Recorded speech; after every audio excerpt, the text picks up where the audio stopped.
ಧರ್ಮಸ್ಥಳದ ಪ್ರಕರಣದಲ್ಲಿ ಹೇಳಿಕೆಗಳ ಮೂಲಕ ಮ್ಯಾಜಿಕ್ ಮಾಡಿದಂತಹ ಸುಜಾತಾ ಭಟ್ ಎಸ್ಐಟಿ ಮುಂದೆ ಮತ್ತಷ್ಟು ಮಾಹಿತಿಯನ್ನ ಬಿಚ್ಚಿಟ್ಟಿದ್ದಾರೆ. ಸುಜಾತಾ ವಿಚಾರಣೆಯಲ್ಲಿ ಕುತೂಹಲಕಾರಿ ಅಂಶಗಳು ಕೂಡ ರಿವೀಲ್ ಆಗಿದೆ. ಏಕಾಂಗಿ ಸುಜಾತಾಗೆ ಕುಟುಂಬವೂ ಕೂಡ ಇಲ್ಲ, ಆಸ್ತಿಯೂ ಕೂಡ ಸಿಕ್ಕಿಲ್ಲ.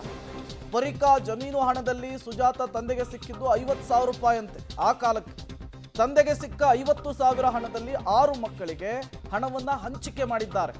ಆದರೆ ಸುಜಾತಾಗೆ ಸಿಗಬೇಕಾಗಿದ್ದು 8,500 ರೂಪಾಯಿ ಅಷ್ಟೇ ಆಗಿನ ಕಾಲಕ್ಕೆ.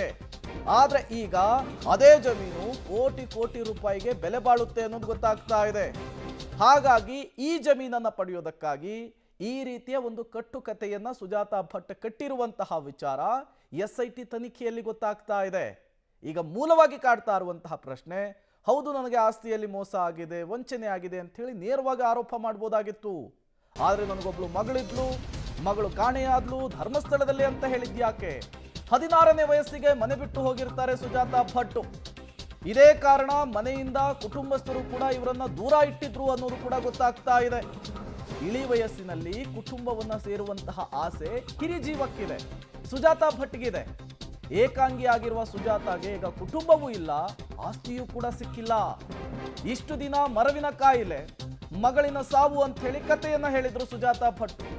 ಇದೀಗ ಎಸ್ಐಟಿ ಮುಂದೆಗಳು ಅಂತ ಹೇಳಿ ಕಣ್ಣೀರು ಹಾಕೊಂಡು ಆಸ್ತಿ ವಿಚಾರವನ್ನ ಪ್ರಸ್ತಾಪಿಸಿದ್ದಾರೆ. ನನಗೆ ಯಾವುದೂ ಬೇಡ, ಯಾವ ಆರೋಪವೂ ಬೇಡ ಅಂತ ಹೇಳಿ ಕೈ ಮುಗಿತಾ ಇದ್ದಾರಂತೆ. ಕುಟುಂಬದ ಆಸ್ತಿಯ ಲೆಕ್ಕಾಚಾರದಲ್ಲಿ ಸ್ವಲ್ಪ ಹಣ ಕೊಡಿಸ್ಬಿಡಿ, ನನ್ನ ಪಾಡಿಗೆ ನಾನು ಇದು ಬಿಡ್ತೀನಿ ಅಂತ ಹೇಳ್ತಿದಾರಂತೆ. ಒಂದೇ ಸಮನೆ ಎಸ್ಐಟಿ ಮುಂದೆ ಗೋಗರಿತಾ ಇದ್ದಾರೆ ಸುಜಾತಾ ಭಟ್ ಅನ್ನೋದು ಗೊತ್ತಾಗ್ತಾ ಇದೆ. ಹಾಗಾಗಿ ಎಸ್ಐಟಿ ಈ ಅನನ್ಯ ಭಟ್ ಪ್ರಕರಣದಲ್ಲಿ ಬಹುತೇಕ ಕನ್ಕ್ಲೂಷನ್ ಹಂತಕ್ಕೆ ಬಂದಂತೆ ಕಾಣಿಸ್ತಾ ಇದೆ. ಮತ್ತಷ್ಟು ಡೀಟೇಲ್ಸ್ ಅನ್ನು ಕೊಡ್ತಾರೆ ಸುಕ್ಪಾಲ್, ನೇರ ಸಂಪರ್ಕದಲ್ಲಿ ಜಾಯ್ನ್ ಆಗಿದ್ದಾರೆ. ಸುಕ್ಪಾಲ್, ಮೊದಲೇನೆ ಪಬ್ಲಿಕ್ ಟಿವಿ ಸತ್ಯಶೋಧನೆಗಿಳಿದಂತಹ ಸಂದರ್ಭದಲ್ಲಿಯೇ ಎಲ್ಲವೂ ಕೂಡ ಗೊತ್ತಾಗಿತ್ತು. ಈ ಪರಿಕಾ ಆಸ್ತಿ ಇರಬಹುದು, ಅದಕ್ಕೆ ಇವರು ಕಟ್ಟಿದಂತಹ ಕಟ್ಟುಕತೆ ಆಗಿರಬಹುದು. ಈಗ ಎಸ್ಐಟಿ ಮುಂದೆಯೂ ಕೂಡ ಅದನ್ನು ಒಪ್ಕೊಳ್ಳುವಂತಹ ಕೆಲಸವನ್ನು ಮಾಡಿದ್ದಾರೆ. ಬಹುತೇಕ ಈ ಪ್ರಕರಣ, ಅನನ್ಯ ಕೇಸ್ ಪ್ರಕರಣ ಏನಿದೆ ಅದು ಕನ್ಕ್ಲೂಷನ್ ಹಂತಕ್ಕೆ ಬಂತ ಅಂತ ಹೇಳಿ ಎಸ್ಐಟಿ ಮುಂದೆ ಸುಜಾತಾ ಭಟ್ ಆಸ್ತಿ ವಿಚಾರಕ್ಕೆ ಏನು ಹೇಳಿದ್ರು ಅಂತ ಹೇಳಿ. ಹೌದು, ನಿನ್ನೆಯವರೆಗೆ ಸುಮಾರು 4 ದಿನಗಳ ಕಾಲ ವಿಚಾರಣೆಯನ್ನು ಎದುರಿಸಿರುವಂಥ ಸುಜಾತಾ ಭಟ್ ಎಲ್ಲ ವಿಚಾರಣೆ ಸಂದರ್ಭದಲ್ಲೂ ಹೇಳಿರುವಂಥದ್ದು ನನ್ನನ್ನು ಈ ಕೇಸಿಂದ ಬಿಟ್ಟು ಬಿಡಿ ಅನ್ನುವಂಥ ಕಣ್ಣೀರು ಹಾಕಿರುವಂಥದ್ದೇ ಹೆಚ್ಚಾಗಿತ್ತು. ಹಾಗಾಗಿ ಒಂದು ಹಂತದಲ್ಲಿ ಈ ಪ್ರಕರಣವನ್ನು ಕೈ ಬಿಡುವಂಥ ಎಲ್ಲ ಸಾಧ್ಯತೆಗಳಿರುವಂಥದ್ದು. SITಯಲ್ಲಿ ಇದು ಕೇವಲ ದೂರು ಆಗಿ ದಾಖಲಾಗಿರುವಂಥದ್ದು, FIR ದಾಖಲಾಗಿಲ್ಲ. ಹಾಗಾಗಿ ಆಕೆ ಎಲ್ಲವನ್ನ ಬಿಟ್ಟು ನನ್ನನ್ನು ಈ ಒಂದು ಪ್ರಕರಣದಲ್ಲಿ ಬಿಟ್ಟು ಬಿಡಿ, ನನಗೆ ಯಾವುದೇ ರೀತಿಯಾದಂಥ ಪ್ರಕರಣಗಳು ಬೇಡ, ನನಗೆ ಕೇವಲ ನನ್ನ ಇಳಿ ವಯಸ್ಸಿನಲ್ಲಿ ನನಗೊಂದು ಆಸ್ತಿಯ ಒಂದು ಪಾಲಾದರೂ ಸಿಗಬೇಕು ಅನ್ನುವಂಥದ್ದನ್ನು SIT ಅಧಿಕಾರಿಗಳ ಮುಂದೆ ಹೇಳಿರುವಂಥದ್ದು. ಅದನ್ನು ನೀವೇ ನನ್ನ ಕುಟುಂಬದವರ ಜೊತೆ ಮಾತಾಡಿ ತೆಗೆಸಿಕೊಡಿ ಅನ್ನುವಂಥದ್ದನ್ನು ಆಕೆ ಹೇಳ್ಕೊಂಡಿರುವಂಥದ್ದು. ಇದು ಸುಜಾತಾ ಭಟ್ರವರ ಅಜ್ಜನ ಆಸ್ತಿಯನ್ನು ಪರಿಕದಲ್ಲಿತ್ತು. ಆ ಅಜ್ಜನಿಗೆ 6 ಮಂದಿ ಮಕ್ಕಳಿದ್ರು, ಎಲ್ಲರಿಗೂ ಇದನ್ನ ಪಾಲು ಮಾಡುವಂಥ ಕೆಲಸವನ್ನ ಮಾಡಿತ್ತು. ಆ ಸಂದರ್ಭದಲ್ಲಿ ಸುಜಾತಾ ಭಟ್ನ ತಂದೆಗೆ ಸುಮಾರು 50,000 ರೂಪಾಯಿ ಈ ಆಸ್ತಿಯಲ್ಲಿ ಸಿಕ್ಕಿತ್ತು. ಅದನ್ನ ಪಾಲು ಮಾಡುವಂಥ ಸಂದರ್ಭದಲ್ಲಿ ಇವರಿಗೆ ಸುಮಾರು ಆ ಸಂದರ್ಭದಲ್ಲಿ 8,500 ರೂಪಾಯಿ ಹಣದಷ್ಟು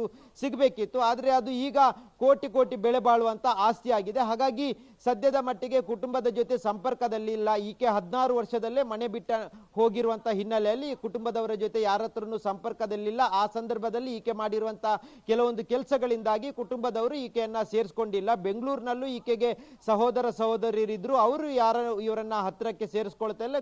ಜೊತೆಗೆ ಕೆಲವು ವರ್ಷಗಳ ಹಿಂದೆಯಿಂದಲೂ ಆಕೆ ಕುಟುಂಬಕ್ಕರ ಜೊತೆ ಆಕೆ ಸುಜಾತಾ ಭಟ್ ಅಂತರವನ್ನ ಕಾಯ್ಕೊಂಡಿದ್ರು. ಆದ್ರೆ ಈಗ ಇಳಿ ವಯಸ್ಸಿನಲ್ಲಿ ಈ ರೀತಿಯಾಗಿ ಕುಟುಂಬದ ಜೊತೆ ಸೇರಬೇಕು, ಅವರಲ್ಲಿರುವಂಥ ಸ್ವಲ್ಪ ಹಣ ನನಗೆ ಆಸ್ತಿ ಸಿಗಬೇಕು ಅನ್ನುವಂಥ ಹಿನ್ನೆಲೆಯಲ್ಲಿ ಈ ರೀತಿಯಾದಂಥ ಕಟ್ಟುಕತೆಯನ್ನು ಮಾಡಿದ್ದೇನೆ ಅನ್ನುವಂಥದ್ದನ್ನು ಆಕೆ ಒಪ್ಕೊಂಡಿದ್ದಾರೆ. ಅದರ ಜೊತೆಗೆ SIT ಅಧಿಕಾರಿಗಳ ಮುಂದೆನೂ ಇದೇ ರೀತಿಯಾದಂಥ ವಿಚಾರಗಳನ್ನು ಮುಂದಿಟ್ಟು ಕುಟುಂಬಿಕರಿಂದ ಒಂದಷ್ಟು ಸ್ವಲ್ಪ ಆಸ್ತಿಯಲ್ಲಿ ಹಣವನ್ನಾದರೂ ತೆಗೆಸಿಕೊಡಿ ಅನ್ನುವಂಥ ಒಂದು ಕಣ್ಣೀರನ್ನು ಹಾಕಿರುವಂಥದ್ದು ವಿಚಾರಣೆ ವೇಳೆ ಬೆಳಕಿಗೆ ಬಂದಿದೆ. ಪ್ರೇಮ್, ಸುಕ್ಪಾಲ್, ಹಾಗೆ ಸಂಪರ್ಕದಲ್ಲಿರಿ, ಮತ್ತಷ್ಟು ಡೀಟೇಲ್ಸ್ ಅನ್ನು ನಿಮ್ಮಿಂದ ಪಡಿತಾ ಹೋಗ್ತೀನಿ.